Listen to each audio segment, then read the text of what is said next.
Hello, this is Dr. Paul Cottrell, and I'm going to be talking about the latest dashboard for the H5N1 issue here. So I'm recording this on 5/28, so the dashboard has been updated over the holiday.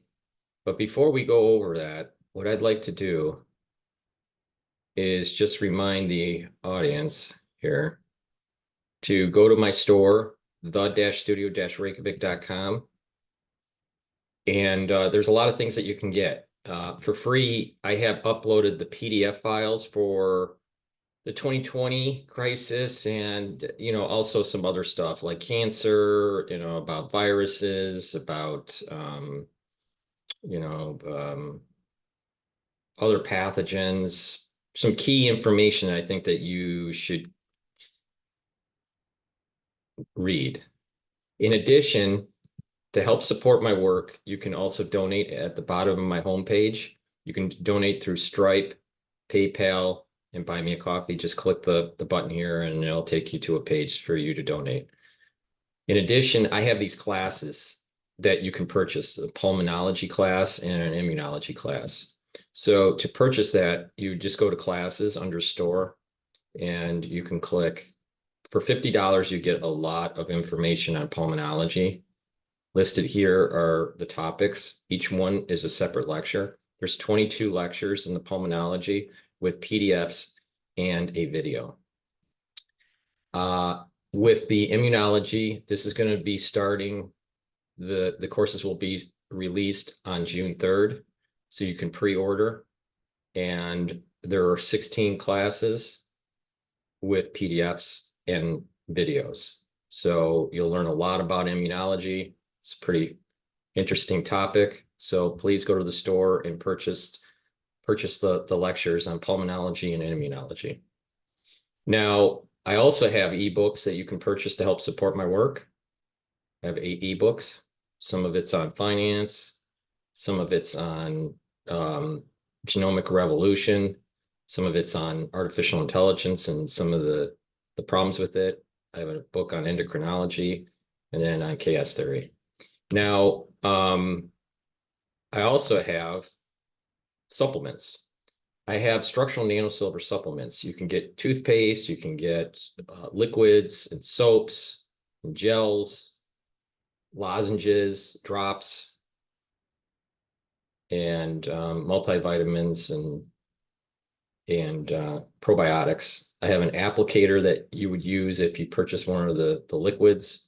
You can purchase the applicator and you can store the liquid in these applicators so you can take it into your, and take it to work in a bag or something or during travels.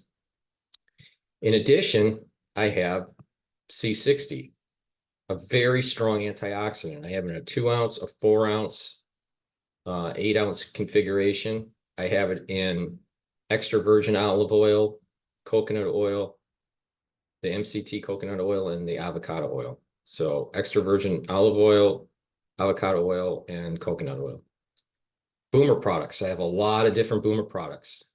D3, vitamin C, omega-3, ashwagandha, Goodnight formula, probiotics, resveratrol, B complex, turmeric, magnesium and zinc, lignans, which is very important for you to be taking to boost up your immune system, collagen powder, digestive enzymes, and clarity factor.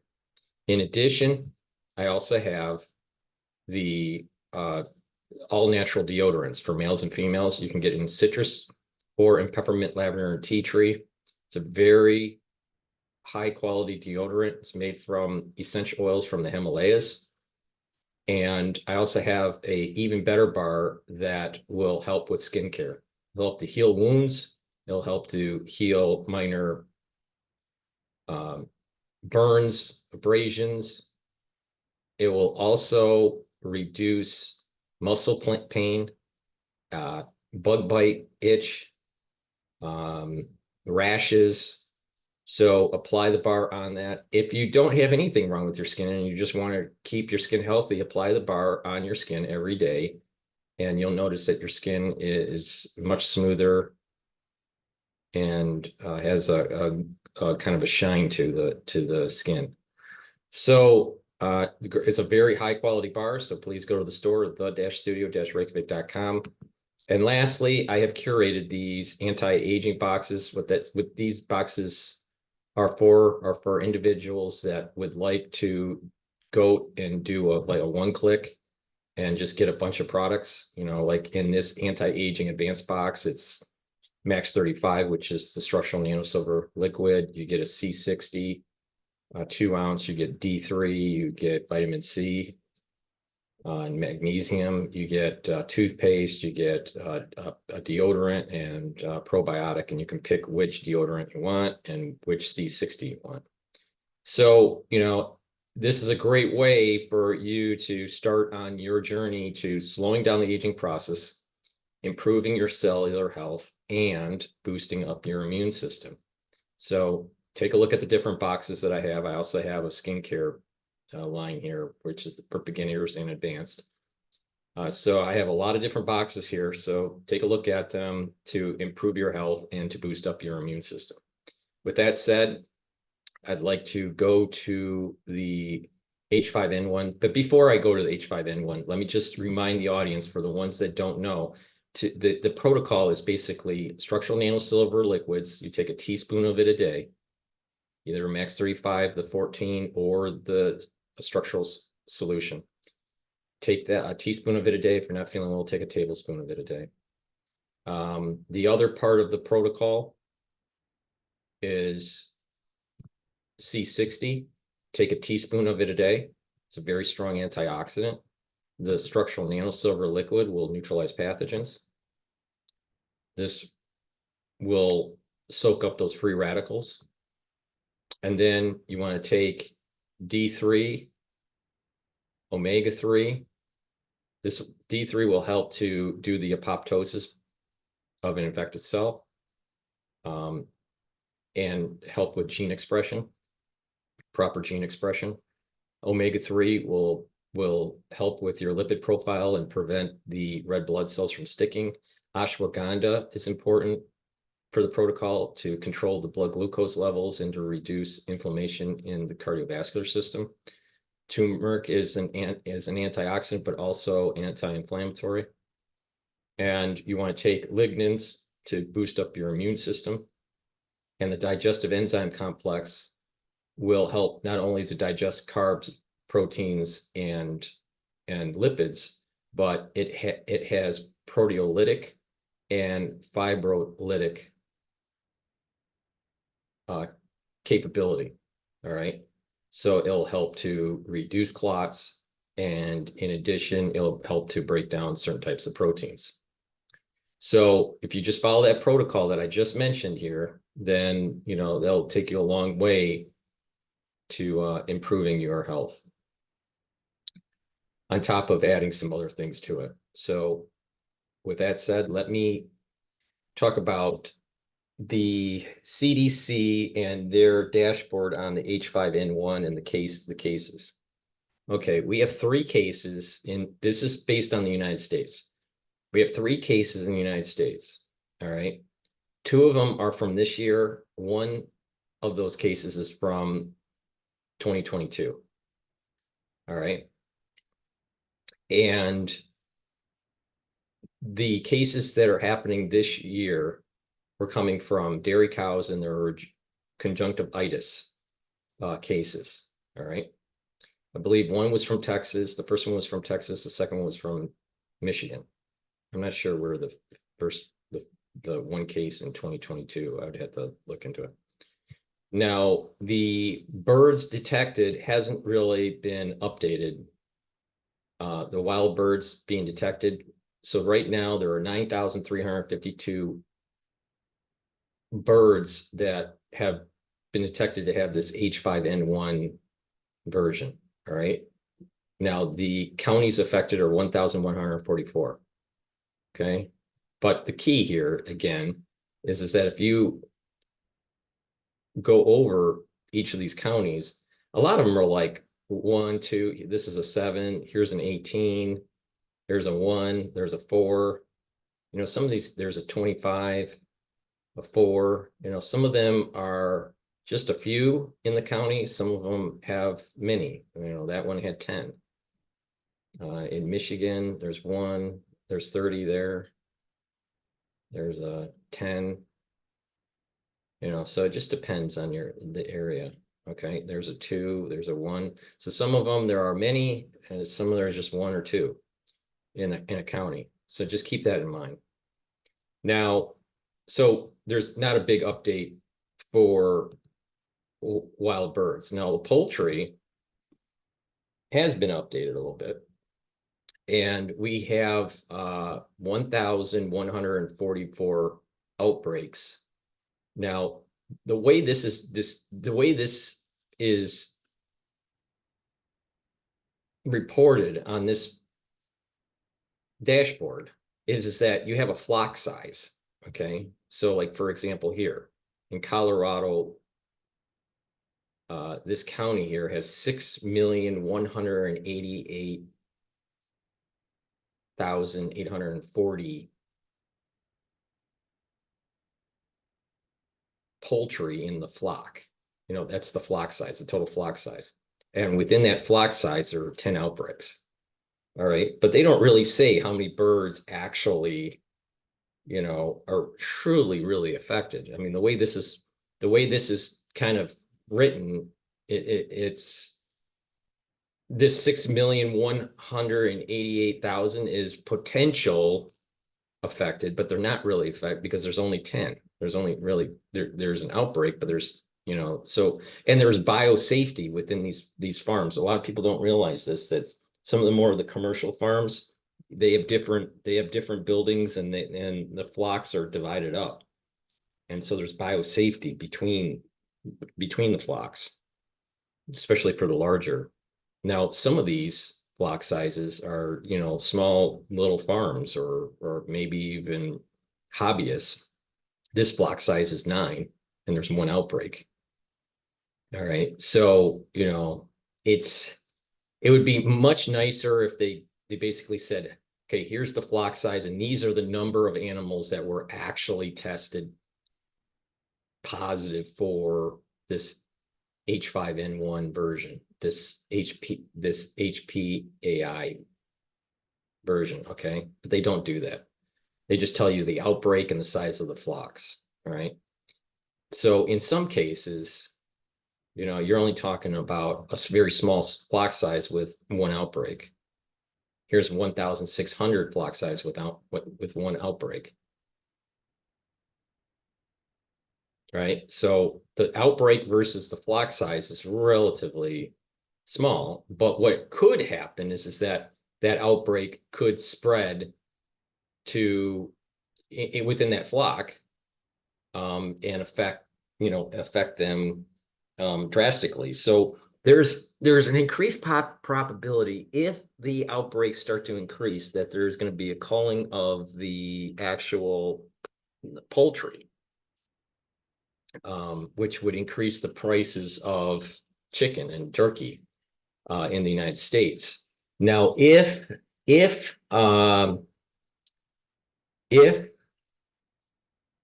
this thing starts to really get worse, there is a higher probability that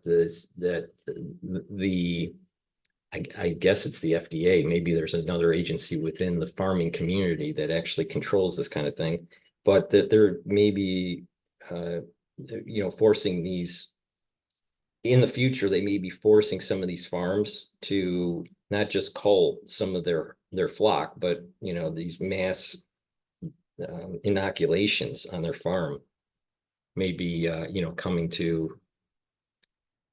coming in the near future here for them. Who knows?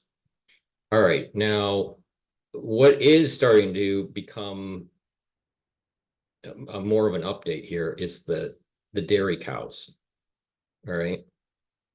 Now, there has been, it's still 9. We're still dealing with Texas, New Mexico, Colorado, Kansas, Idaho, South Dakota, Michigan, Ohio, and North Carolina.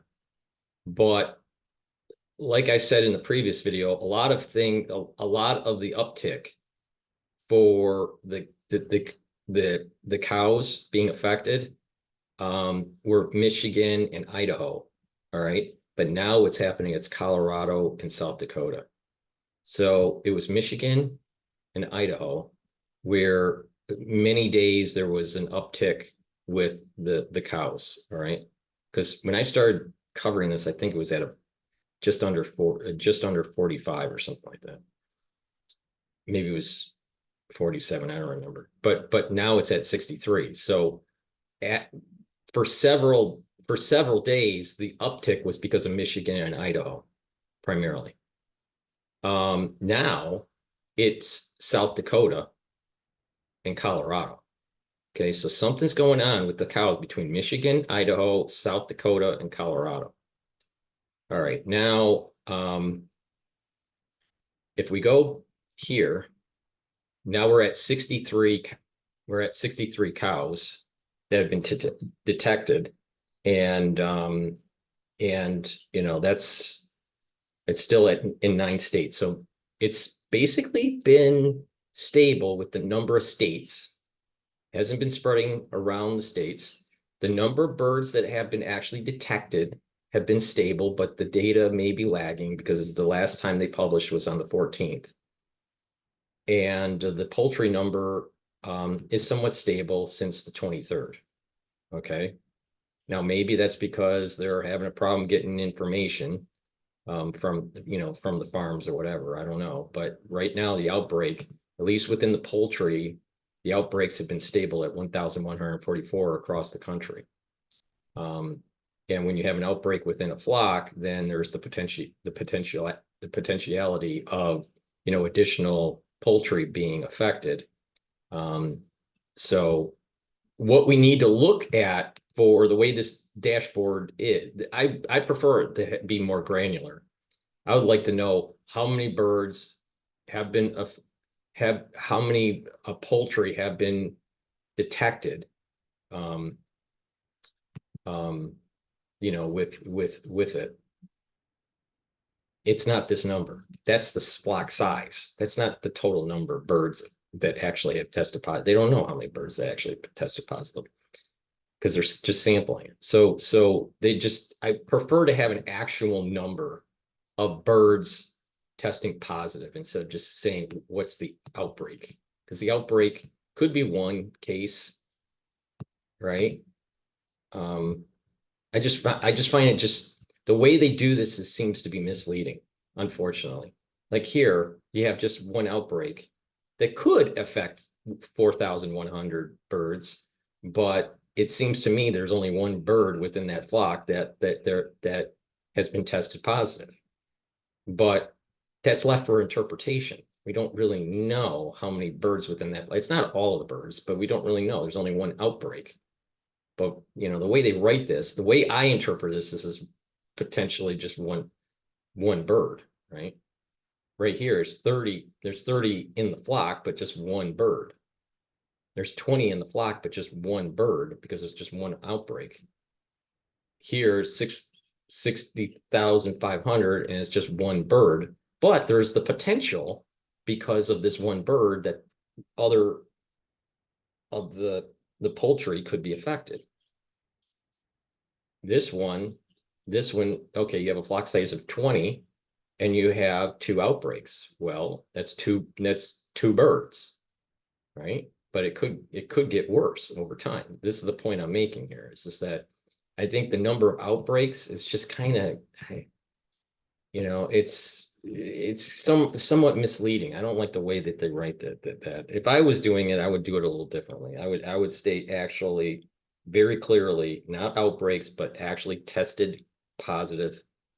It would state tested positive birds.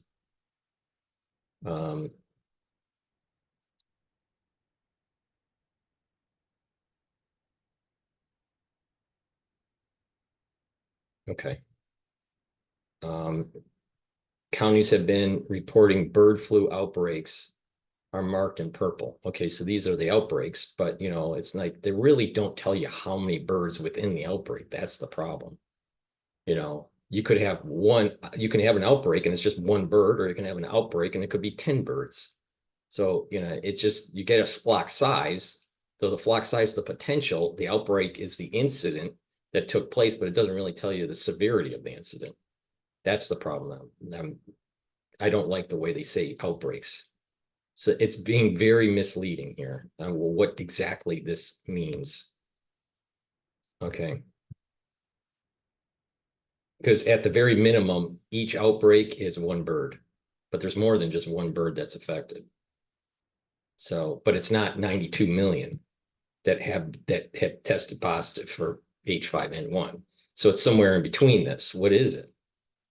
It's just the way they do this is just misleading. I just that, unfortunately, or just maybe they're just incompetent. All right.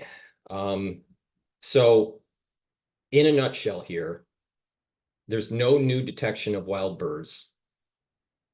See, the way they do the wild bird detection is the way they should be doing the poultry. Exactly the same. Okay, so the wild birds, no change. Data is perhaps lagging. The poultry outbreak has remained since the last video I did at 1,144. So this is the number that we need to look at. And then the herds, since the previous video, have gone up, and they have gone up because of Colorado and South Dakota. South Dakota and Colorado have been the drivers. Previous videos, the drivers were Michigan and Idaho. Now, what does this mean, at the human level? Well, at the human level, there's only been 2 cases this year, and they both have been conjunctivitis. That means that it's not really a respiratory infection for humans. Now, like I said, the molecular biology for this version, this clade version, what's the clade version? Let me write 2.3.4.4. All right. This version is not something that humans should worry about. What should be worried are humans that actually work with these animals. Their herds, their flock could be affected, and they may lose monetarily, either through culling or through the animal dying, or through, the increased costs of, of some sort of inoculation program that the government forces upon the ranchers. So that's something to worry about. If there is going to be a shortage of poultry or beef, or let's say dairy cows, or dairy milk, if there's a shortage of that, then that would mean that prices would go up.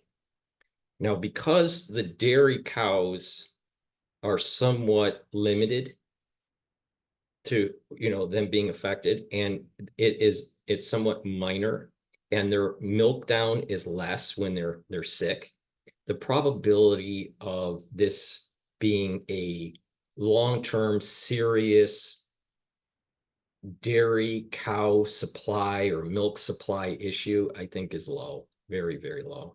And that we're probably not going to see in the grocery store drastically increased supplies.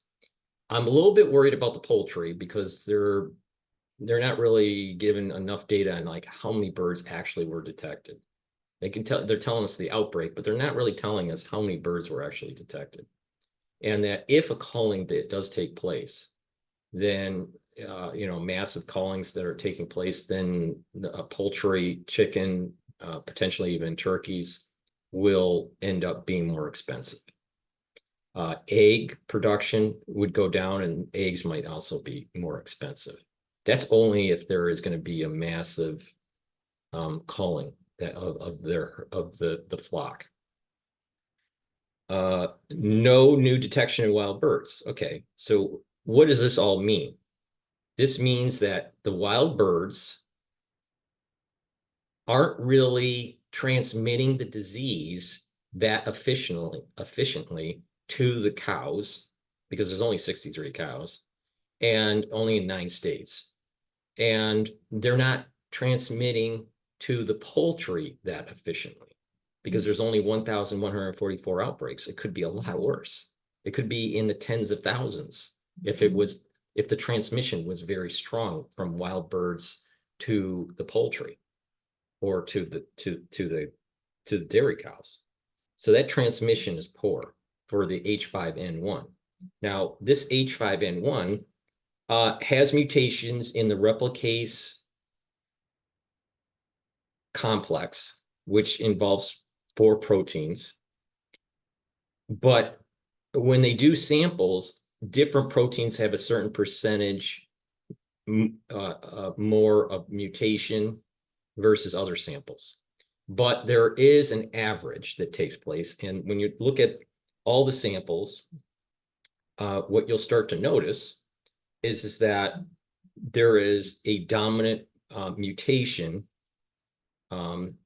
that is affecting the PB2 protein that's part of the replicase complex. Because it's just that and not the others driving most of the dominant variants that are floating around from this H5N1,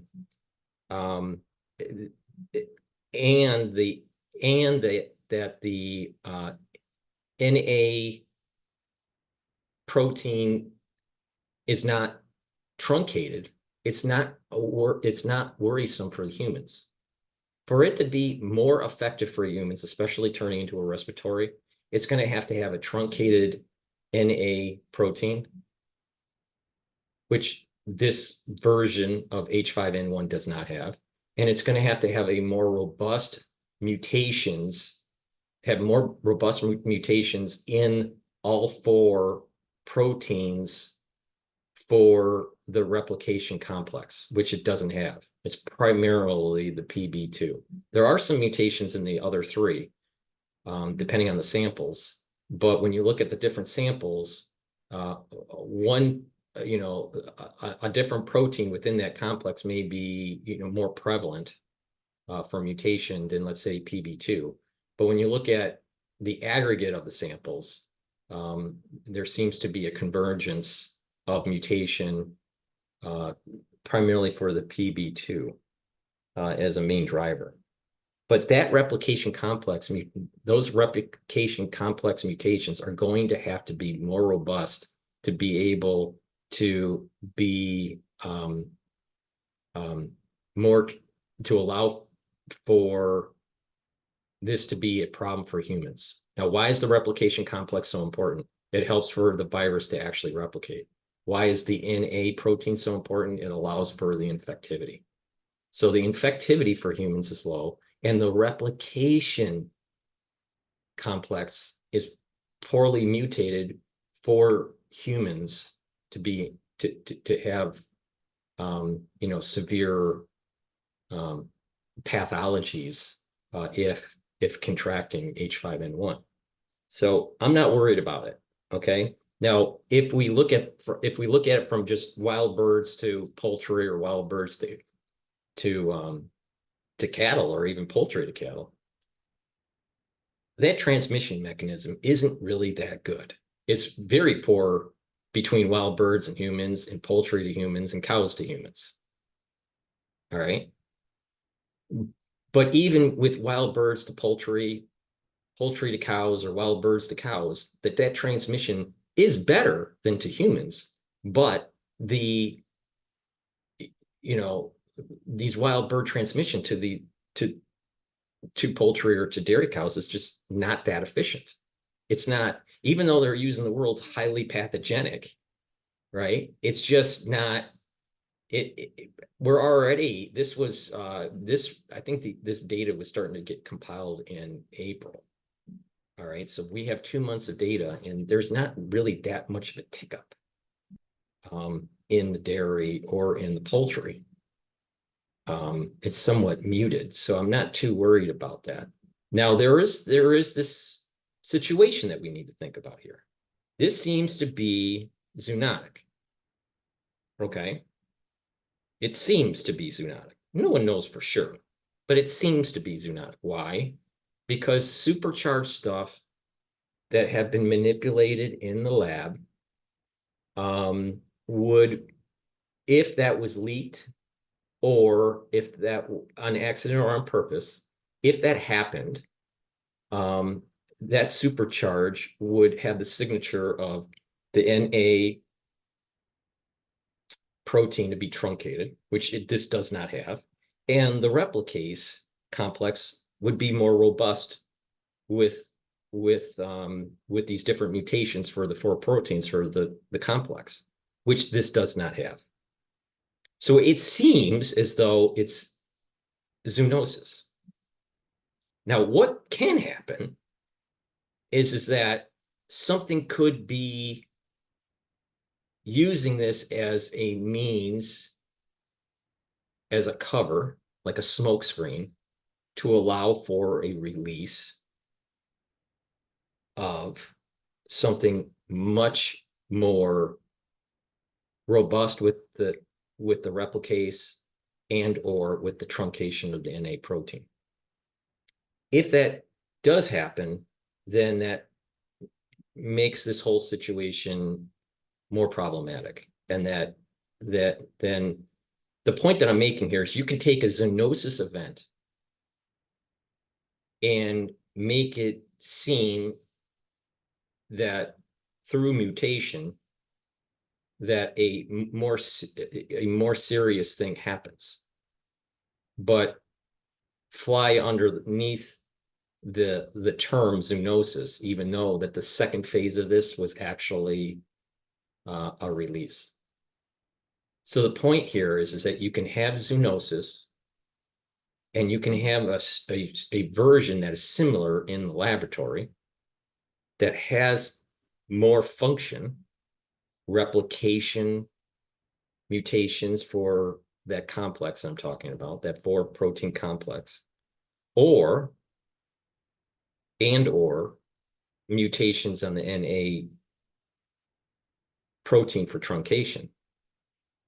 And it will seem as though when you do the sequencing and you try to understand the lineage, it will seem as though it emerged. So you can take a zoonosis event and release something from manipulation in the lab as a second phase that make it seem as though it was an emerged property through zoonosis. All right. The problem comes in is being able to prove if it was zoonotic or if it was a release after this thing started taking hold.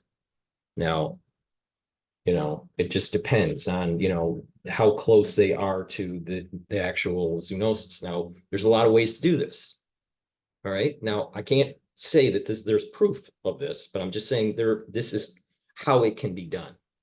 All right. You can take a zoonotic event. All right.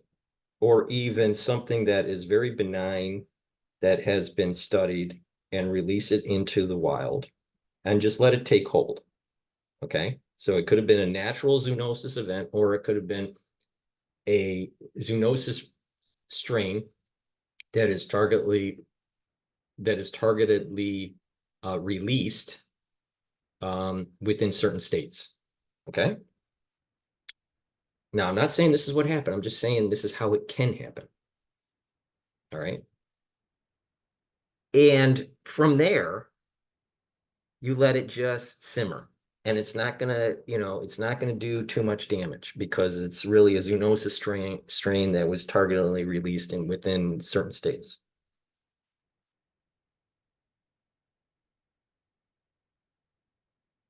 Now, when you do that, you wait, and then eventually you do phase 2.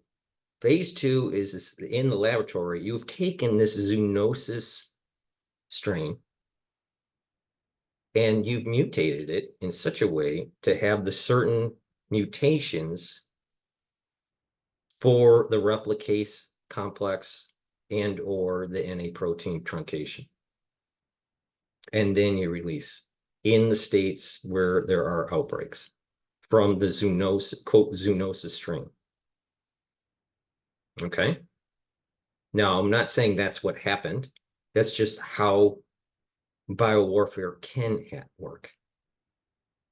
All right. You can have a zoonotic event, right? And this dies out.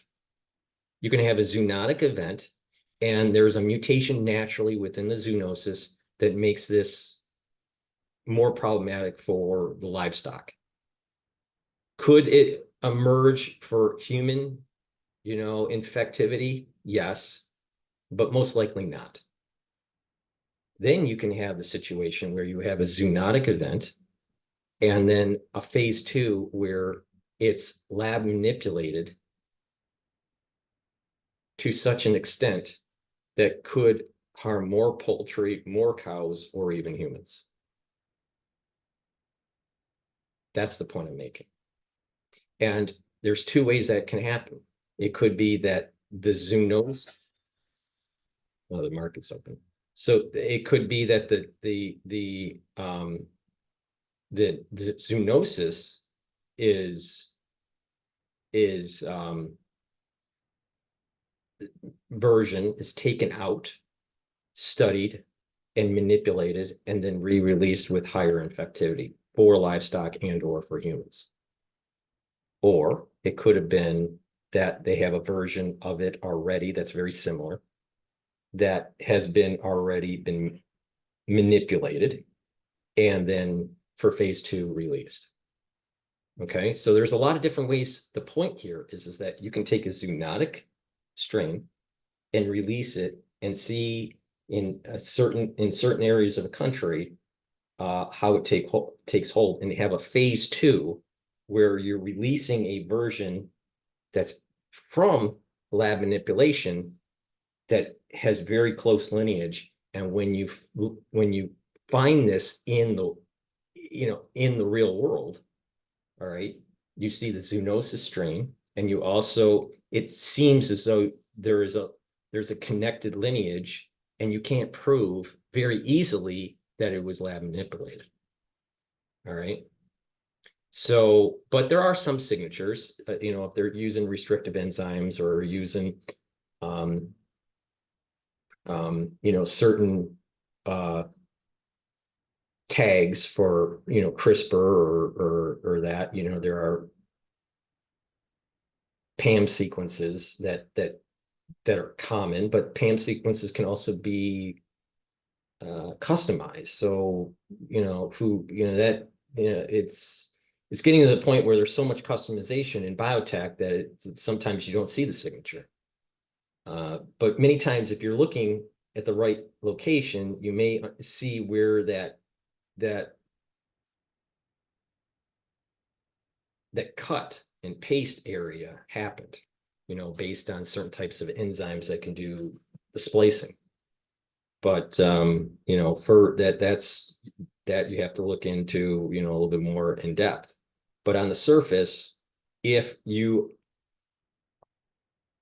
have a version in the lab that's very close to the version that's in the wild, but has special capability, then if you release it in the second phase, it's very hard, not impossible, but it's hard to realize that, oh, the second phase was human release, not a natural mutation in the wild from the first phase of the zoonosis. That's the point I'm making. Okay. But if I take a look at this, step back and look at this from the big picture here, the probability of it being human, if this stays a natural phenomenon, this stays a zoonosis phenomenon, it being problematic for humans' health, very low. It's the risk of it causing some sort of economic disruption is increasing, but still moderately low. It's not super low, but it's like just under moderate. So it's kind of lowish moderate, right? For economic problems for the farmers and even potentially at the grocery store. All right. But that is elevating. That risk is elevating, but still moderately low. So if this is totally a zoonosis thing, this is probably going to die down.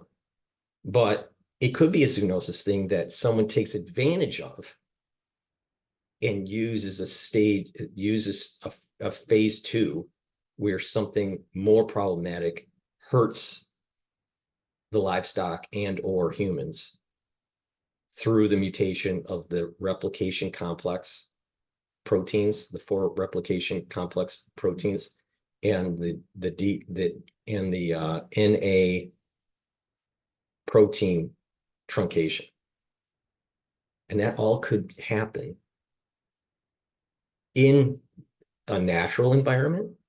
But for all that to happen in a short amount of time is somewhat low. But it can happen and has already been done in facilities. And with that, it can be released in a second phase. So you can have a zoonosis phase and you can have a release phase. Or you can have a released zoonosis strain waiting for the right time to release the phase 2 part of this. All right. I still think that this is zoonosis. I still think that this situation is a natural phenomenon that will die down. But the probabilities are increasing that a phase 2 part to this that has a human element to it, it has the manipulation element to it, human manipulation element to it. I'm trying to be light with the way I phrase it for censorship reasons, but phase 2 can have a human element to this. And that's through manipulation. And we don't know if that's going to take place or not. I still am in the camp that this is zoonosis, natural emergent behavior with this H5N1. There are some things that bug me a little bit. This happened after this joint work between the UK and the United States and China, which started in 2021 in April. The first human case seemed to be popping up in 2022. So it was after that, that joint research. So that's problematic, but that doesn't prove anything. That just says that, well, there's a coincidence there, but we don't know for sure. So this is the problem. This is that we don't know for sure it's zoonosis. It just, these things do happen in nature. And further data has to come out to be able to prove it otherwise. So we have to default to the thought until substantial evidence can prove otherwise. But our baseline should assume zoonotic event that really isn't going to transmit too well between poultry and dairy cows. Because I would have thought that if they were going to release something that has a zoonosis strain, it would be of a version that takes hold more in poultry and in other livestock, like cows. But it's not. It's not taking hold that strongly. There's not that much of a force of transmission. But who knows? Who knows? We don't know. That's the problem. I think it's zoonosis and that this is a natural phenomenon that will die out, and don't worry about it for humans. It's possible through zoonosis that something worse will emerge, but lower probability.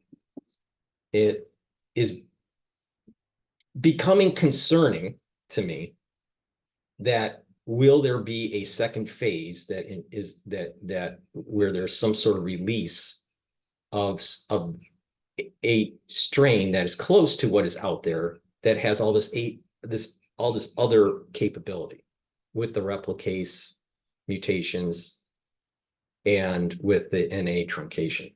If that takes place, then I would be moving away from the zoonosis. This is all natural, and be more focused on some sort of lab manipulation leak on purpose or by accident. But who knows? Who knows? So that's my take on it. Please go to my store, the-studio-reykjavik.com. Click my different videos that I have also on YouTube, Brighteon, Bitchute, and Rumble. Share those videos. Get the products from the store. Go and follow me on X, GETTR, and Facebook. And also, if you could, please help support my work by donating on my website, the-studio-reykjavik.com, or you can be a paid member on my Patreon channel. And by doing that, you help support my work, help to pay for my news coverage. And for the higher tier members for Patreon, you will get especially level 2, 3, and 4, you'll get different access to different videos that I've done for the pulmonary module. And when I start releasing for the immunology module, you'll get some access to some of those videos. You will not get the access to the PDFs. That's through the purchasing on the website. So thank you for listening. Hopefully, you understand what I'm saying. I'm trying to be a little coy with the way I say it because of the censorship on YouTube. But it is, just keep in mind, it is possible to take a zoonotic event and in phase 2 create a human release. It's also possible to release something that seems zoonotic at first in the first phase and then have a second phase that makes it worse. And to try to hide it as a zoonotic event. So hopefully you understand what I'm saying. I apologize for me being coy in trying to explain to the public how I'm seeing this as it emerges. Thank you for listening and have a nice day.